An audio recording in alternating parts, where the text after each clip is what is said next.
வள்ளியை மணக்க முருகன் முதியவரான கதையை இன்று காண்போம். பழமையான குறவஞ்சி மலையின் அமைதியான அழகான மலைப்பகுதி. அங்கு வாழ்ந்தாள் வள்ளி. அவள் எளிமை, அழகு, தைரியம் கொண்ட ஒரு மலைமகள்.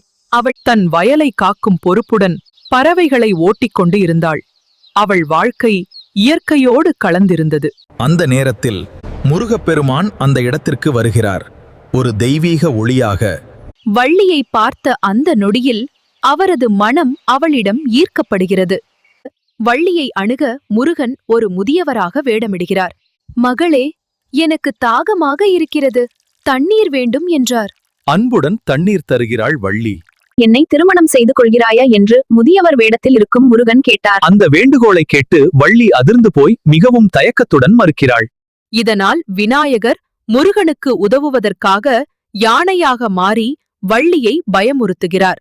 பயந்த வள்ளி, என்னை காப்பாற்றுங்கள் என்று முருகனிடம் கேட்கிறாள். என்னை மணந்தால் உன்னை காக்கிறேன் என்றார்.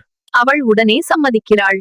அந்த நொடியில் முதியவர் மறைந்து முருகப்பெருமான் தனது உண்மையான வடிவில் தோன்றுகிறார். இவ்வாறு முருகப்பெருமான் வள்ளியை கரம் பிடித்து மணந்தார். அவர்களின் காதல் இன்றும் நிலைத்து நிற்கிறது. இது போன்ற ஆன்மீக தகவல்கள் தினமும் காண சப்ஸ்கிரைப் செய்து கொள்ளுங்கள். நன்றி.